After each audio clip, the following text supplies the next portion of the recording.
This is the story of how and why I sold my first car, a 2013 Mazda 3 1.6 Sport Dynamic, for a 2010 E90 BMW pile of problem, 320i, and how that was going to help my business. So then, starting with the Mazda and the reason I sold it, it wasn't really anything to do with it. It was a perfectly good car. It's a moderately new Japanese car. There's barely anything that goes wrong with them, So the reason for my selling that car was definitely nothing to do with how it treated me. Treated me really well, I wouldn't say I enjoyed that car. It's a really boring car, but it got me from point A to point B, But if you'd been following the business on our YouTube channel, you would have known that around September, October time is when we started planning an event. This was the event that we called those Comfest, and C&J Holdings was one of the sponsors for these events. And the main reason why I sponsored the event, because I saw a lot of potential in it. There was a lot of potential in us bringing a big artist to our area, and there was already a lot of support from just our close social circles. So we decided to just go through with it. So for me to be a sponsor, we had agreed that I would contribute the deposits for such big artists, and basically that was set. So then, as the event came closer, around October time, beginning of October, this is where we were reaching out to artists. We found, if they sue me, then it's chai, but we found Russell Zuma. His booking fee was 30k and the deposit was 50%, which is a 15,000 rand deposit. So I thought this could be an opportunity for me, not only to get something that is, not as soulless as, 2013 Mazda 3. I am a car guy, I do love cars, so that car really just did nothing for me. It was also an opportunity to create content, taking a rougher car, fixing it up and flipping it on the channel. So my solution was to sell the Mazda, buy a cheaper car, fix it up using the profits from the event, and film a bunch of content on it for all our social platforms. So then the search began. What car did I want to replace this beautiful, magnificent, boring Mazda with that I could make decent profit on? And because I am a car guy, like I already said, basically the cars that I really wanted was either a Mark 5 GTI or some kind of E9X generation BMW. Preferably an E92, something like a 330 or 335i, but yeah, some kind of E90 BMW. But then, I don't think I'm gonna mention the specific prices here as to how much I sold the Mazda for and stuff like that.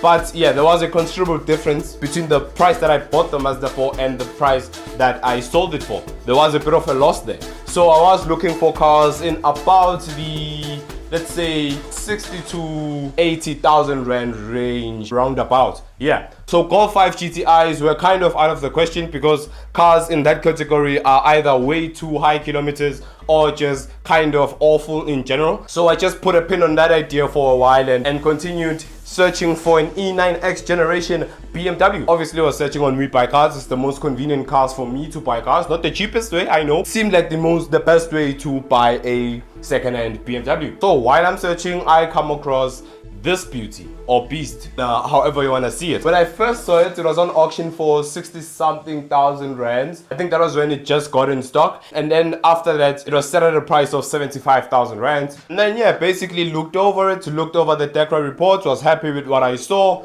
and then we went to WeBuyCars, me and my roommate, who's also the producer of all the music that I use in my videos, but that's beside the point. So then, now that I had found what I had been looking for, it was time to sell the Mazda on and get the BMW. Problem with that was no one wanted it. Well, not no one wanted it, really didn't want it. Really didn't want. Oh, that was bad. The Wheelie car buying company really didn't want it in particular. So I called them up, told them the specs of the car, and I think they were there the next day to give it an inspection. They inspected it, took some photos, then I jumped in for a test drive with one of the guys.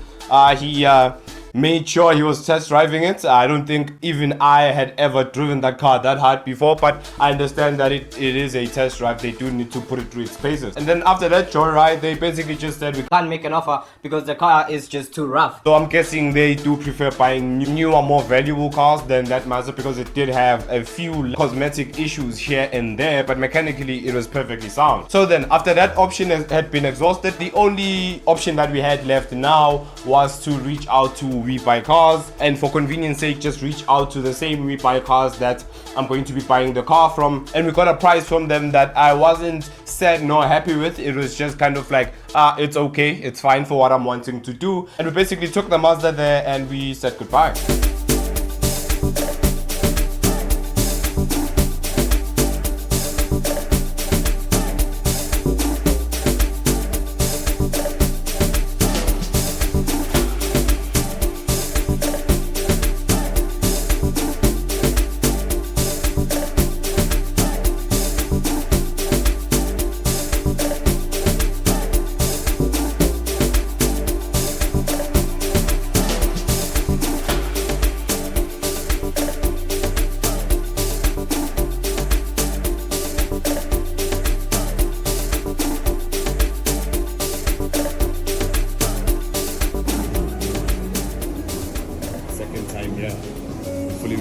something better this time.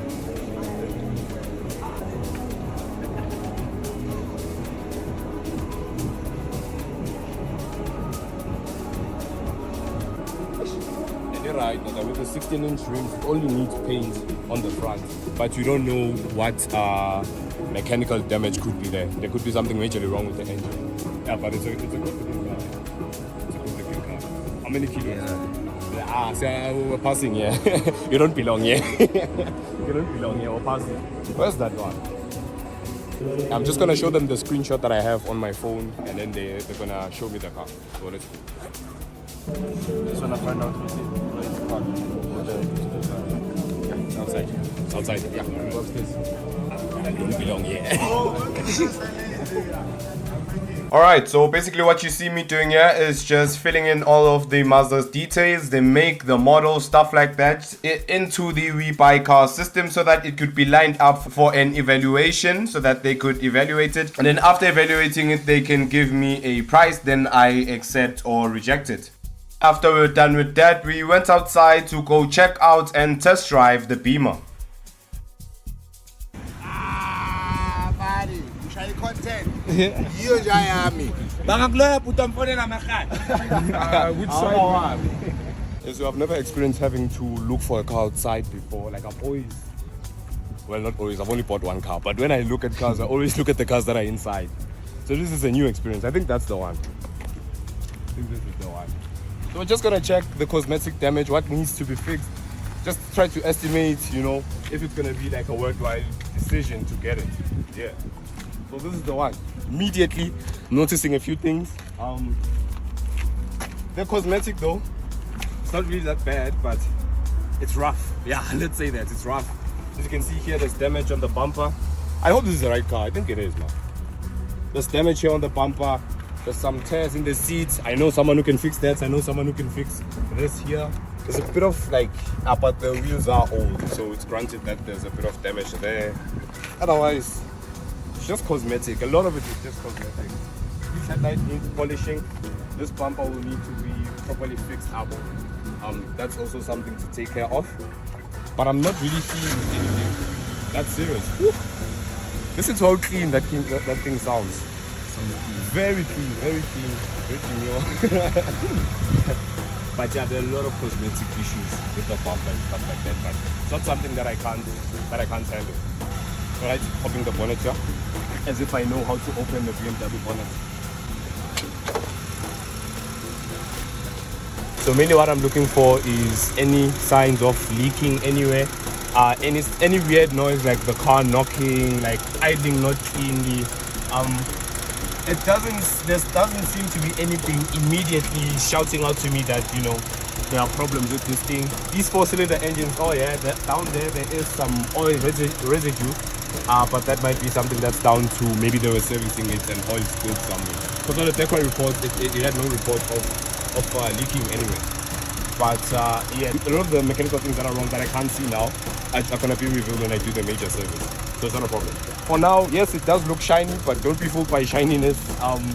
That's what they do here. They clean the car so that it looks presentable and all that. So yeah, we'll see with the major service. But from just the looks of things, it looks quite good.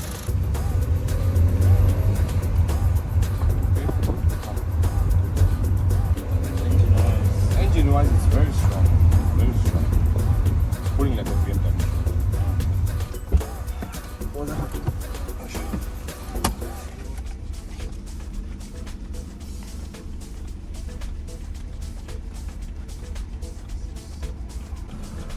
Sitting position. Other things just need some detailing. Yeah, radio, man. It's not that bad, eh? Yeah. Comfortable. Comfort. It's not bad, boy. Okay, brakes are nice.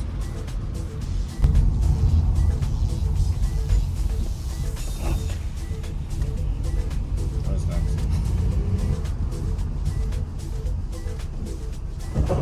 Oh, it's crunchy. It's low. Yo, I'm used to my Mazda. Now I'm thinking it's like shocks making noise and it's Yeah,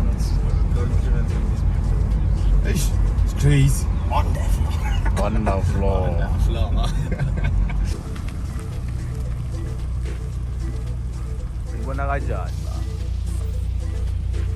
The price is a bit steep for me to make profit. That's what I'm looking at now. It's not a bit too steep, but there's a lot. There's a lot that has to get fixed, and I'm not sure if I can still profit. Yeah, but at the end of the day, we need money for the event. So it's kind of like I have no choice. But I'm happy with it. Everything I'm happy with this car. It sounds smooth. The shifts are crisp. It has power. A lot of there's a lot of power. But now the problem is just, am I going to make a profit? You know. How much are they offering? This one is 74. To fix. So you still have to hear with Magamali. Yeah, I would see how much they're gonna give me for that one. And to fix it, it's probably gonna be 10, 15. Not to fix, but major service. Then try all the cosmetic stuff, the painting, the interior. Yeah. It's gonna take a lot, eh? But it's fine. We'll see. We're here for it.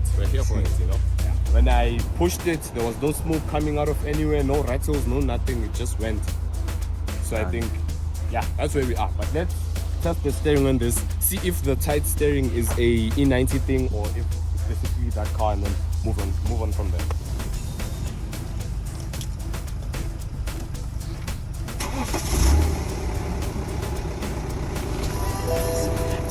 After the test drive, we basically went back in because I was happy with it, and after a lot of paperwork and getting the tracker installed, we finally obtained the new C&J Holdings workhorse, my 2010 BMW 320i.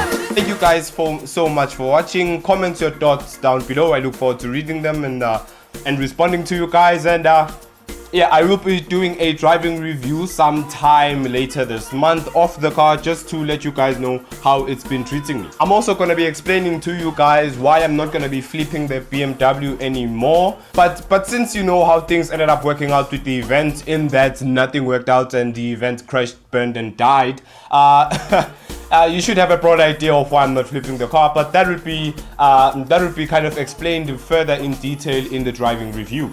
Thanks for watching, and see you in the next one.